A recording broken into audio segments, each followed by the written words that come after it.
में ज्ञानचंद नाम का एक पंडित रहता था। ज्ञानचंद बहुत ही नेक और दयालु पंडित था। वो गांव के एकमात्र मंदिर को गांव की शुरुआत में ही पड़ता था, उसका पुजारी था। वो अपनी पत्नी विजया, बेटा दीपू और बेटी किरण के साथ सुखी पूर्वक जीवन व्यतीत कर रहा था। वहीं चूरनदास बनारस का एक ठग था। एक दिन बाबा चूरनदास बनारस में नकली ज्योतिष बनकर लोगों का हाथ देख रहा होता है। नारायण नारायण, जप ले बंदे प्रभु का नाम, प्रभु करेंगे तेरा काम। नारायण नारायण, आओ आओ अपना किस्मत यहाँ दिखाओ। धन है पर संतान नहीं, संतान है तो मकान नहीं। बाबा सब जानते हैं, कोई भी उसके लिए अनजान नहीं। बाबा जी प्रणाम, हमारा हाथ देख दीजिए। घर में सब कुछ है लेकिन पति का प्यार नहीं, उसकी नजर पराई औरतों पर रहती है। हाँ महाराज, बिल्कुल सत्य वचन। तुमसे प्यार कौन बेवकूफ करेगा? क्या बोले महाराज?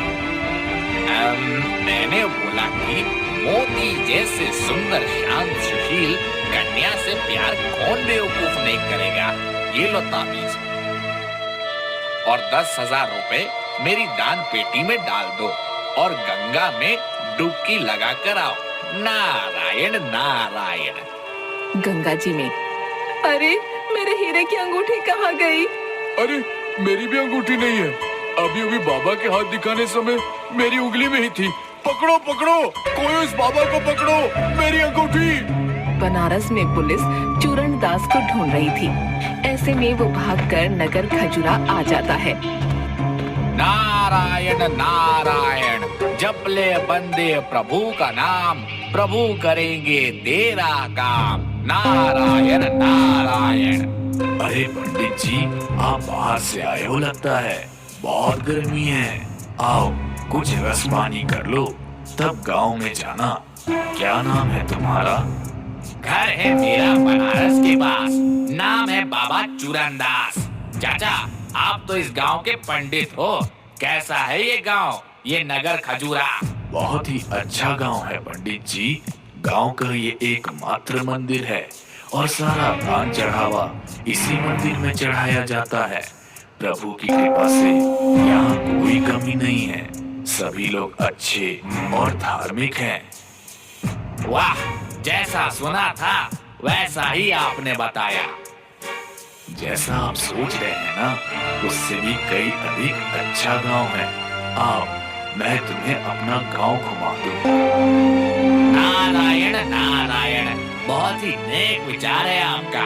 आप मेरे गुरु तुल्य हैं। जैसी आपकी इच्छा, जप ले बंदे प्रभु का नाम, प्रभु करेंगे तेरा काम। नारायण नारायण। बाबा चूरनदास का गांव वाले बहुत ही अच्छा स्वागत करते हैं और उन्हें यथाशक्ति दान दक्षिणा देकर विदा करते हैं। भारी मात्रा में दान धन संपत्ति पाकर चूरनदास अपने घर चला जाता है। लेकिन लालची चूरनदास सोचता है कि जब वो एक दिन में गांव वालों से इतना धन संपत्ति एकत्रित कर पाया है, तो पंडित ज्ञानचंद कितना कमा रहा होगा। ये सोचकर कुछ दिनों बाद वो फिर पंडित ज्ञानचंद के पास पहुंचता है। चाचा, ओ मेरे चाचा, देखो आपका चेला चूरनदास आया है। अरे बाबा चूरनदास, कैसे हो बंधु? बस गुरुजी, आपकी कृपा से सब ठीक है। जब से मैं आपसे मिला हूँ तब से चैन से सो नहीं पाया हूँ। बार बार मेरा दिल कहता है कि मैं आपके चरण में पड़ा रहूं। मेरे सच्चे गुरु आप ही हो, मुझे अपनी शरण में ले लो महाराज। अरे चूरनदास, आओ आओ, तुम्हारे जैसा शिष्य पाकर मैं धन्य हो गया। इतना नेक विचार रखने वाले लोग अभी के जमाने में कम ही मिलते हैं। मुझे भी एक सहायक की जरूरत थी। इतने बड़े गांव में एक ही मंदिर होने के कारण मुझे घरवार के लिए समय ही नहीं मिलता था। गुरुजी, आप महान हो, आप मेरे लिए साक्षात भगवान हो। आपका शिष्य बनकर मैं धन्य हो गया।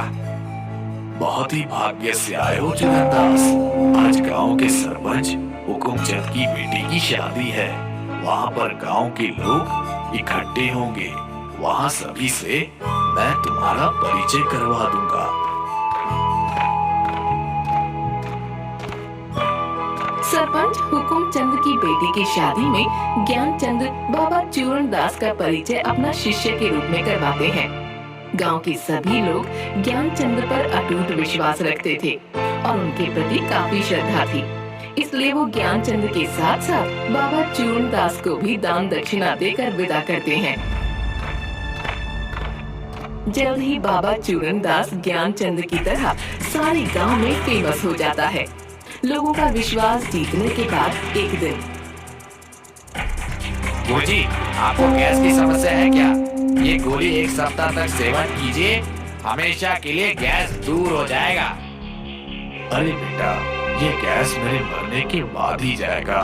बहुत सी जड़ी बूटी और दवा का सेवन करके देख लिया। लाओ, तुम्हारी गोली भी खाकर देख लेता हूँ। ज्ञानचंद गोली का सेवन करने लगता है। चूरणदास उसको गोली में नशीली वस्तु मिलाकर देता था, जिसके कारण धीरे धीरे ज्ञानचंद की हालत बिगड़ने लगती है और वो पागलों जैसी हरकतें करने लगता है। एक दिन चूरणदास भगवान के मुकुट को, जो कि 15 किलो सोने से बना था, उसे गायब कर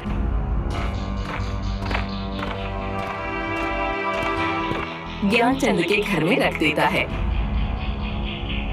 और ज्ञानचंद को फंसा देता है।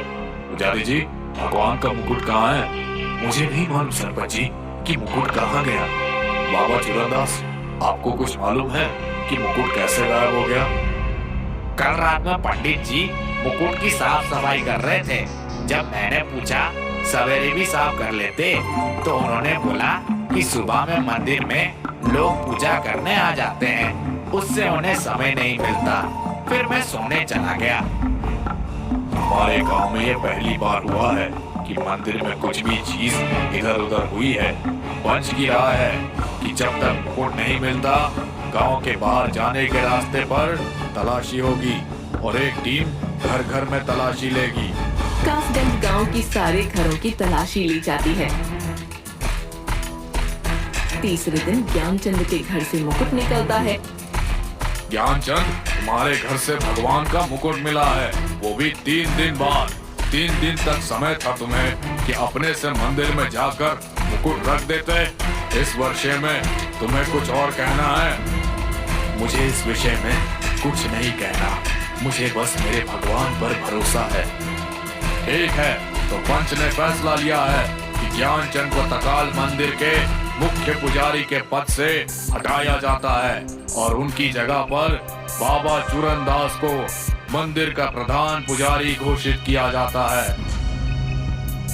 साथ ही ज्ञानचंद और उसके परिवार को मंदिर में प्रवेश करने पर पाबंदी लगाई जाती है। माँ, क्या अब हम लोग सचमुच मंदिर में कभी पूजा नहीं कर सकेंगे? नहीं बेटी, ऐसा मत कहो। भगवान हमारे लिए जरूर कोई रास्ता निकालेंगे। हमें भगवान पर भरोसा रखना चाहिए। भगवान के घर में देर है, अंधेर नहीं। माँ, पिताजी की हालत दिन पर दिन खराब होती जा रही है। क्या नाम शहर में जाकर डॉक्टर से पिताजी का इलाज कराए? हाँ बेटा, मैं भी यही कहने वाली थी। पिछले 15 दिनों से उनकी हालत ठीक नहीं लग रही। कल ही हम लोग शहर जाकर डॉक्टर से परामर्श लेंगे। दूसरे दिन दीपू, विजया और ज्ञानचंद शहर में जाकर डॉक्टर से मिलते हैं। ज्ञानचंद डॉक्टर को चूरणदास द्वारा दी गई गोली दिखाता है। डॉक्टर बताता है कि ये एक नशीली दवा है जो आदमी के दिमाग को सुस्त कर देती है। डॉक्टर एक नई दवा लिखता है। 5 दिन जिसे खाने के बाद ज्ञानचंद पूरी तरह से स्वस्थ हो जाता है। पिताजी, मंदिर के चढ़ावे से हमारा घर चल रहा था, लेकिन अब वो नहीं रहा। घर में 10 दिन का राशन ही बचा है। हमें कुछ करना चाहिए। हाँ बेटा, हमें कुछ ना कुछ तो करना ही होगा, पर करे तो क्या करे? पिताजी, माँ कहती है कि जब कुछ समझ में ना आए तो भगवान पर छोड़ देना चाहिए। भगवान के घर देर है पर अंधेर नहीं। कल जन्माष्टमी है और हमें पूजा करनी है, लेकिन हमारे लिए मंदिर के द्वार बंद है। मंदिर के दरवाजे बंद हैं तो क्या, हम घर में ही मंदिर बना लेंगे। तुम्हारे बाबूजी बचपन में बहुत सुंदर मूर्तियाँ बनाते थे। मैं अभी गांव के बाहर से मिट्टी लाता हूँ मूर्ति बनाने के लिए। बेटा शाम हो गया है, कल मिट्टी ले आना। नहीं पिताजी, कल पूजा है और मूर्ति आज बनेगी तो कल तक सूख जाएगी। दीपू उसी समय गांव के बाहर नदी किनारे से मिट्टी लाने चल देता है। प्राचीन काल में एक बहुत बड़े संत वहाँ पर समाधि लिए हुए थे। रात के अंधेरे में दीपू वहीं से मिट्टी खोद कर ले आता है। ज्ञानचंद रात को 2 बजे तक मेहनत करके उस मिट्टी को एक मूर्ति का रूप दे देता है। सुबह में अरे वाह माँ, देखो ना पिताजी ने कितनी सुंदर मूर्ति बनाई है। सचमुच ये मूर्ति लग रही है, अब बोल पड़ेगी। लेकिन ये किस भगवान की मूर्ति है? बड़ी ही विचित्र है। अरे ये कैसे हो गया? मैंने तो कृष्ण भगवान की मूर्ति बनाई थी, ये क्या बन गया है?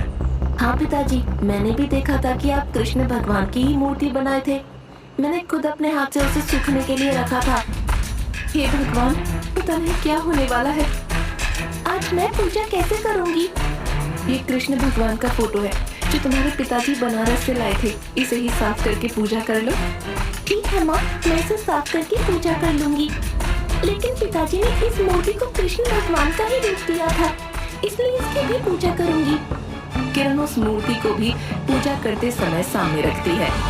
हे भगवान, जिस किसी ने मेरे पिताजी को फंसाया है, आप उसे सामने लाकर पिताजी की खोई प्रतिष्ठा को फिर से ला दो, यही हमारी विनती है। रात 12:30 बजे चूरनदास ज्ञानचंद के घर आता है। गुरुजी, दरवाजा खोलिए। कौन है?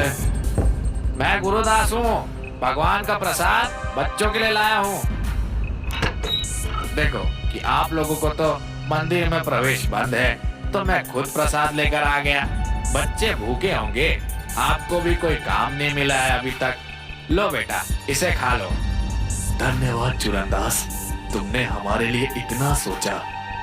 अरे ये किस देवता की मूर्ति है? पता नहीं चूरनदास, मैंने तो कृष्ण भगवान की मूर्ति बनाई थी, लेकिन सुबह में ये विचित्र मूर्ति बन गई। ऐसी मूर्ति को घर में नहीं रखना चाहिए, अब शगुन होता है। लाओ बेटा, मैं इस मूर्ति को नदी में विसर्जन कर दूं।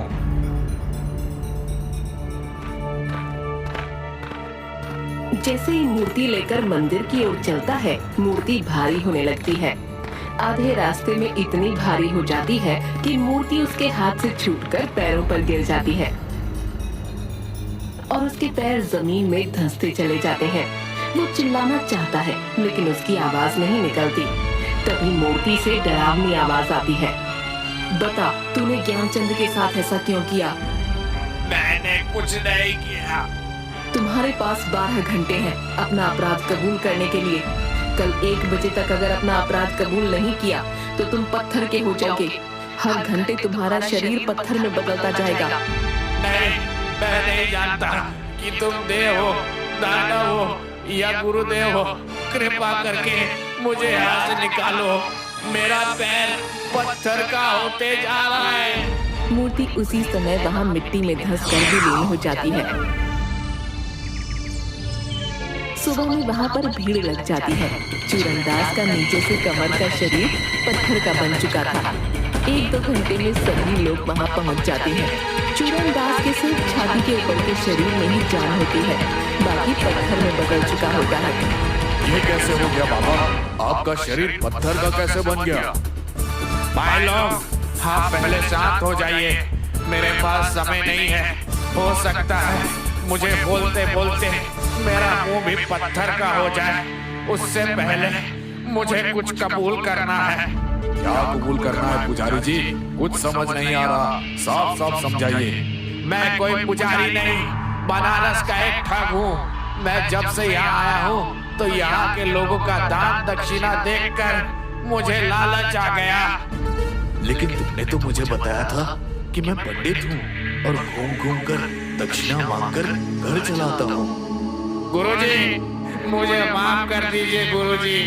मैं ही आपके घर में मुकुट रखकर आपको फंसाया था ताकि मैं मंदिर का मुख्य पुजारी बन आराम से रह सकूं। पंच ये फैसला सुनाती है कि इस व्यक्ति चूरनदास को मंदिर के प्रधान पुजारी के पद से हटाया जाता है और पुजारी ज्ञानचंद को फिर से मंदिर का प्रधान पुजारी नियुक्त किया जाता है। कोतवाल जी, इस बनारसी ठग को पकड़कर ले जाइए। तभी चूरनदास के शरीर में एक विस्फोट होता है और उसका शरीर जो पत्थर का बन चुका था फिर से वापस सामान्य हो जाता है। कोतवाल चूरनदास को पकड़ ले जाता है। ज्ञानचंद और उसका परिवार फिर से वही प्रतिष्ठा प्राप्त कर लेता है। आप सभी का बहुत बहुत शुक्रिया। अरे पंडित जी, आपका भगवान पर विश्वास और वो अद्भुत मूर्ति जिसके कारण इस बहरूपिये का पर्दाफाश हुआ, उनका शुक्रिया पहले करिए। और एक सबक तो मिला कि किसी पर भी विश्वास करने से पहले जांच पड़ताल आवश्यक है।